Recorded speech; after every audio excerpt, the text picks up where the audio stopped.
Assalamualaikum warahmatullahi wabarakatuh. Kami kelompok 4 yang beranggotakan Teguh Basori, Tri Pujianti, Rafif Zuhdi Mahmud Pradana, Ahmad Nurdian Syah, Permata Eki Khairunisa akan menjelaskan tema perburuhan dan pembangunan di negara maju dan negara berkembang. Definisi buruh dan pembangunan. Istilah buruh sendiri sebenarnya sudah sering kita dengar. Namun, buruh ternyata memiliki istilah lain, yakni dapat disebut sebagai pekerja, tenaga kerja, karyawan, manpower, serta blue collar. Istilah blue collar muncul pada zaman penjajahan Belanda. Yang dimaksudkan dengan blue collar atau buruh adalah pekerja kasar seperti kuli, tukang, mandor, dan lainnya, yakni orang yang melakukan pekerjaan kasar. Setelah ditelaah, ternyata keberadaan istilah buruh muncul sejak zaman penjajahan Belanda. Di lain hal, ternyata istilah buruh juga memunculkan berbagai sudut pandang. Pertama, menurut sosiolog, istilah buruh merupakan sebuah kata yang bersumber dari bahasa lisan petani Jawa dan diidentifikasikan melalui konsep proletariat yang ditunjukkan melalui hubungan konfliktual antara pekerja dan majikan dengan penekanan pada ide perjuangan kelas. Menurut Undang-Undang Nomor 22 Tahun 57 tentang penyelesaian perselisihan pemburuhan, pasal 1 ayat A berbunyi, buruh ialah barang siapa bekerja pada majikan dengan menerima upah. Lalu menurut Undang-Undang Nomor 13 Tahun 2003 Pasal 1 Ayat 3 tentang ketenagakerjaan yang berbunyi, bekerja atau buruh adalah setiap orang yang bekerja dengan menerima upah atau imbalan dalam bentuk lain. Hal ini berarti kedudukan buruh disamakan dengan pekerja. Selain itu, definisi buruh terdapat dalam Kamus Besar Bahasa Indonesia. Buruh dianggap sebagai orang yang bekerja untuk orang lain dengan mendapat upah atau sama dengan pekerja. KBBI sendiri membagi 3 klasifikasi buruh.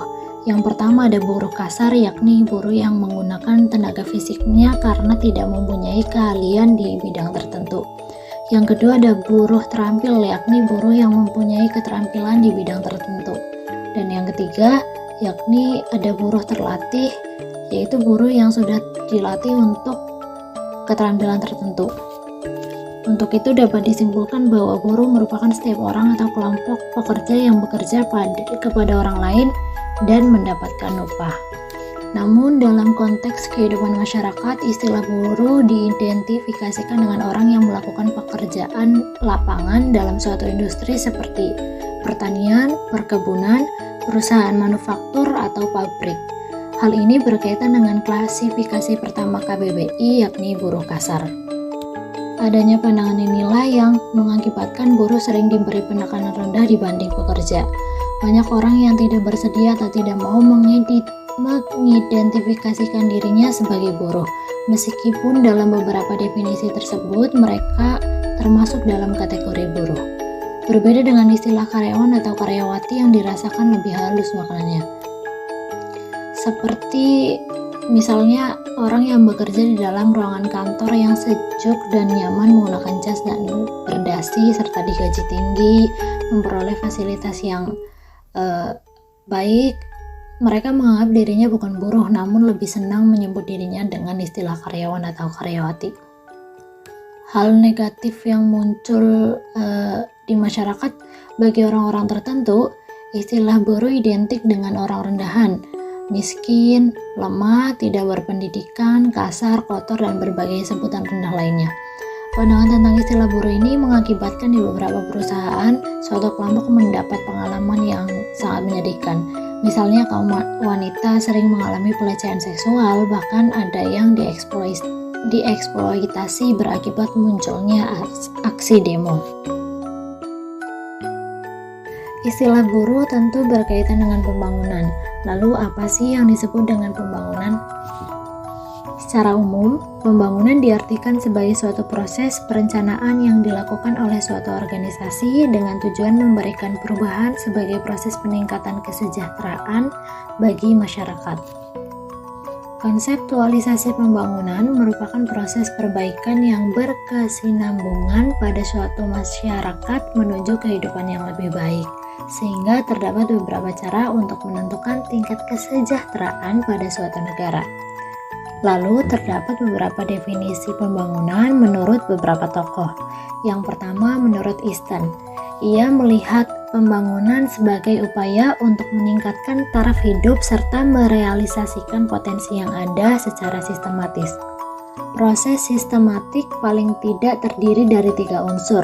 Pertama, adanya input, yakni bahan masukan konservasi.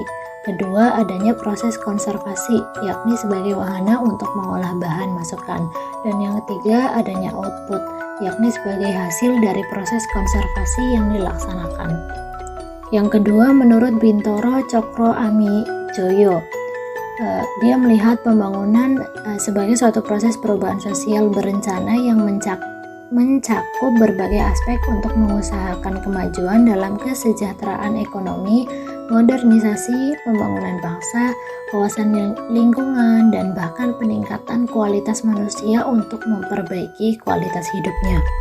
Lalu yang ketiga, menurut Supardi, dia melihat bahwa pembangunan sebagai proses sosial yang bersifat integral dan menyeluruh, baik berupa pertumbuhan ekonomi maupun perubahan sosial demi terwujudnya masyarakat yang lebih makmur. Dalam pelaksanaannya, proses pembangunan itu berlangsung melalui suatu konseptualisasi produksi untuk mencapai suatu konsumsi dan pemanfaatan segala macam sumber daya dan modal, seperti sumber daya alam, sumber daya manusia, sumber keuangan, permodalan, dan peralatan yang terus-menerus diperlukan dan perlu ditingkatkan. Dan definisi yang terakhir, menurut Jaya, ia melihat pembangunan sebagai perubahan yang terencana dari situasi ke situasi yang lain yang dinilai lebih baik. Terkait dengan hal itu, konsep pembangunan berkelanjutan yang didukung dengan pendekatan kemanusiaan merupakan suatu konsep yang telah dilakukan untuk meningkatkan kesejahteraan rakyat. Karena secara kodrati, masyarakat mempunyai kecenderungan untuk merubah hidup dan kehidupan sesuai dengan perkembangan zaman. Selanjutnya mengenai perburuhan dan pembangunan di negara maju. Buruh di negara maju. Tenaga kerja yang berkualitas dan penciptaan lapangan kerja bergaji tinggi merupakan fondasi penting untuk menjadi bangsa yang maju. Meski banyak lapangan kerja baru tercipta, kualitas lapangan kerja yang tercipta masih menjadi persoalan. Sebagian besar lapangan kerja yang diciptakan termasuk dalam kategori semi terampil. Industri akan didorong untuk menggeser rantai nilai lebih tinggi dengan berinvestasi dalam kegiatan bernilai tambah tinggi yang membutuhkan tenaga kerja terampil. Ekonomi yang kompetitif membutuhkan pasar tenaga kerja yang efisien. Untuk itu, pemerintah akan meningkatkan efisiensi pasar tenaga kerja untuk meningkatkan pertumbuhan ekonomi.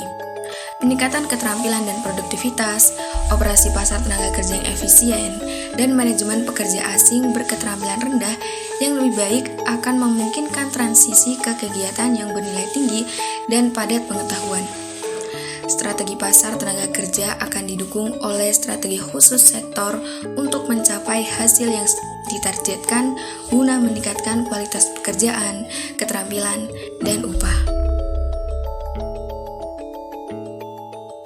Mengenai pembangunan di negara maju, kebanyakan negara-negara maju berada di benua Eropa dan Amerika Utara.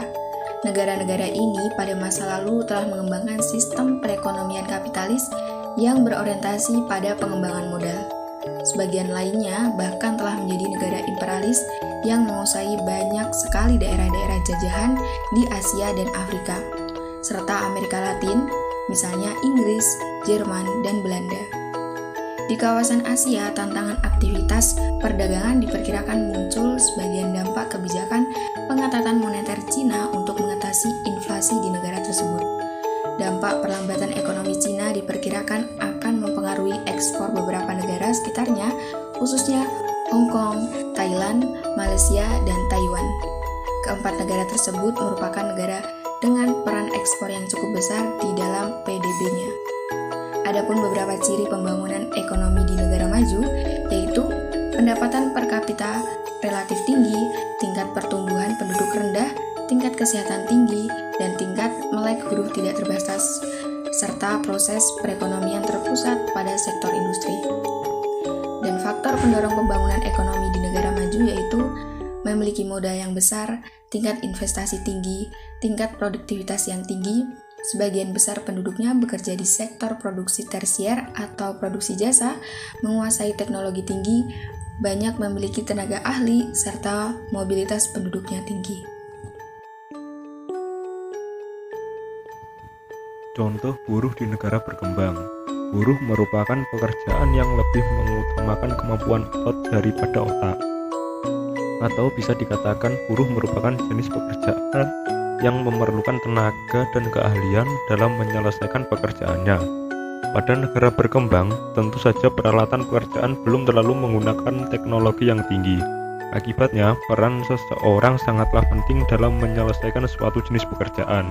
Seperti di Indonesia yang notabene masih menjadi negara berkembang, seringkali kita temui orang-orang yang melakukan kegiatan seperti buruh tani, kuli bangunan, tukang kayu, dan juga buruh pabrik. Mungkin di negara maju pekerjaan-pekerjaan seperti ini sudah jarang dijumpai, akan tetapi bila di negara berkembang masih sangat banyak. Hal ini dikarenakan bila di negara berkembang dalam menyelesaikan suatu pekerjaan masih dilakukan dengan cara manual atau tidak terlalu mementingkan teknologi. Contoh pembangunan di negara berkembang. Pembangunan di negara berkembang saat ini lebih ditekankan pada pembangunan ekonomi. Hal ini disebabkan karena terjadinya keterbelakangan ekonomi. Pembangunan ekonomi dapat mendukung pencapaian tujuan atau mendorong perubahan-perubahan dan pembaharuan pada bidang kehidupan lainnya, sehingga pembangunan ekonomi harus dilaksanakan secara terpadu, selaras, seimbang, dan berkelanjutan. Kemudian diarahkan agar pembangunan yang berlangsung merupakan kesatuan pembangunan nasional. Cara untuk mendongkrak perekonomian salah satunya dengan cara meningkatkan SDM, yakni segala kegiatan yang ada pada manusia baik berupa akal, pikiran, tenaga, dan sebagainya yang dapat digunakan untuk dirinya sendiri ataupun dengan organisasi perusahaan. Pembangunan ekonomi di negara berkembang seperti yang ada di Indonesia yakni bisa dilakukan dengan membuka lapangan pekerjaan bagi masyarakat. Selain itu, Indonesia yang memiliki potensi pariwisata yang menjanjikan bisa dikelola dengan baik oleh masyarakatnya, membuat wisatawan menjadi tertarik untuk datang ke Indonesia sehingga bisa menambah devisa negara.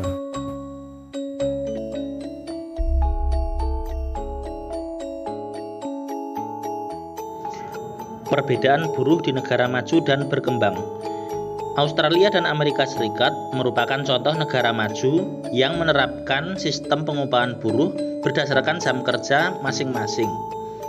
Negara maju umumnya, buruh hanya memiliki jam kerja 42 jam dalam seminggu.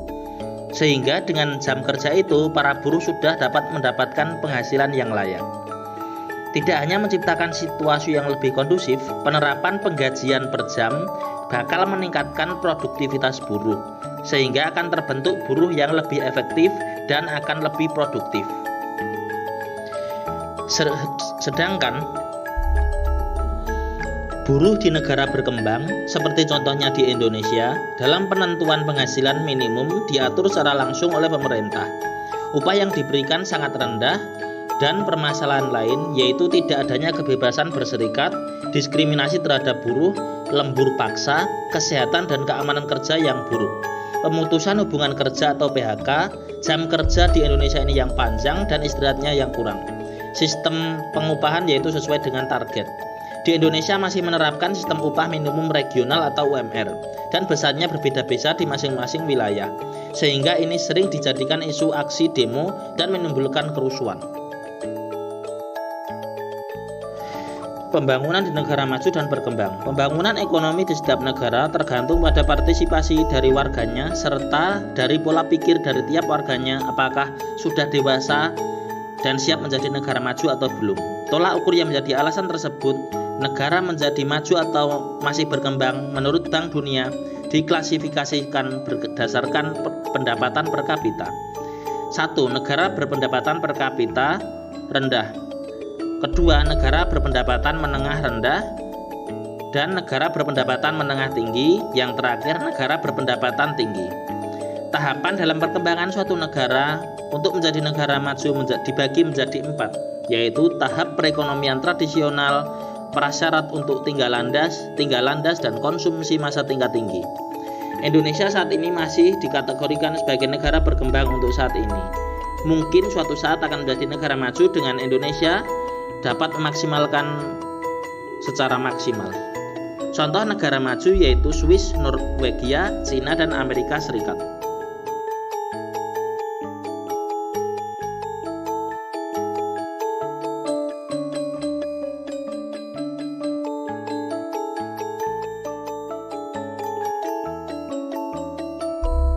Sekian dari kelompok kami. Apabila banyak kekurangan dan kesalahan yang telah kami sampaikan terhadap teman-teman semua dalam perkuliahan kali ini, kami mohon maaf yang sebesar-besarnya. Sekian dan terima kasih. Wassalamualaikum warahmatullahi wabarakatuh.